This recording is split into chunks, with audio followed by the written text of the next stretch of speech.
Welcome back, everybody. I hope you're all excellent. I have this wonderful ES345 replica in my hands, and it has a very cool feature that I want to talk about today, the Veritone switch. Let's go.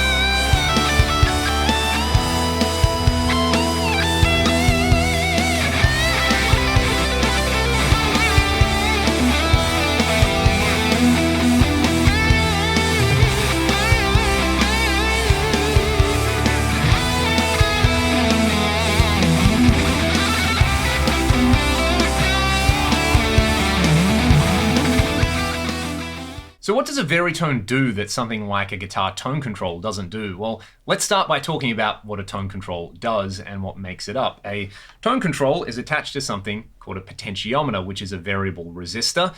In a guitar circuit, a classic passive electric guitar circuit, you then connect a capacitor in a very particular way. So you get an RC network. This is going to filter out high end as you turn the tone control down. And I know you've got a guitar with a tone control that you probably haven't touched for about 10 years. It can be a really nice way to just kind of take the edge off your guitar tone. So it's like one of the great unsung, overlooked heroes of the electric guitar. This is what the tone control does.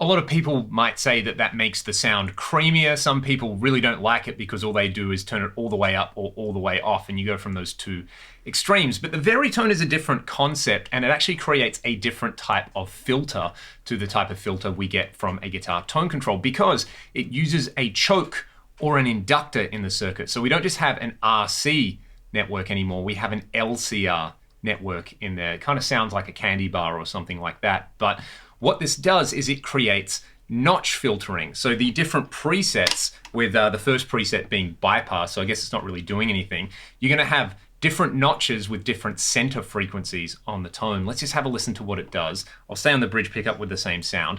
Some of these are gonna sound like your guitar's underwater, some are gonna sound quite similar to the bypass tone, some are gonna sound just radically different and weird as well. Check it out.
Pretty interesting, right? There's definitely some settings in there that you can't access with a normal tone control. In fact, some of those settings sound like a cocked wah. And what else uses an inductor in its circuit? Exactly, a wah pedal. So I almost think of this kind of like little cocked wah presets. I know they're not exactly the same, but you can definitely hear that, say, on that second position. Now, some of those sounds wouldn't necessarily be what we would consider like musical or usable sounds for classic rock or blues, but if you add a whole bunch of gain and you use some of those extreme settings out the back, you get this really cool kind of like doomy stoner tone that I really like with the overall tone of this guitar. So I'll start with a bypass and we'll go to that extreme setting. It is a lot of fun.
wild, right? I think that extreme position with heaps of gain is a real quality character tone, and you could hear some of those other positions give you a really sweet lead tone. That was all on the bridge pickup. With high gain, I like that position number 3, which is just like a slightly sweeter version of the bypassed tone. It's almost like when you spend ages trying to get that tone control right in the sweet spot, we've got it as a preset here, and on the neck pickup, it is a sweet lead tone.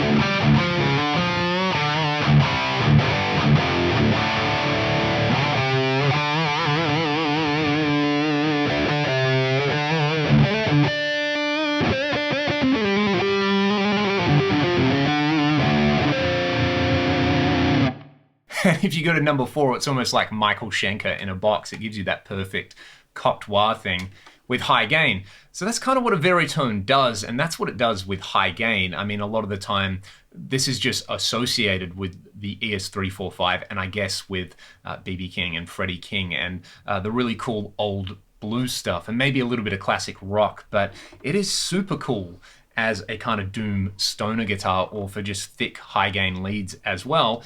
But I can also totally understand why this concept didn't catch on, because if you're just, back in the mid 60s, early 70s, something like that, and you've got a choice between like, a Fender Twin Reverb and an old Marshall Plexi, and that's about it, maybe a fuzz face, and you're playing around with this trying to get some different tones, you're probably just going to leave it bypass or on that number 3 setting, and that number 3 setting just kind of sounds like the sweet spot of a tone control anyway. So I can totally understand why people rip these out of these old guitars, but at the same time, kind of reevaluating it through a modern signal chain, it's just something that we don't hear every day, and I like that. It's a character tone. It's one of those things which is just kind of preset.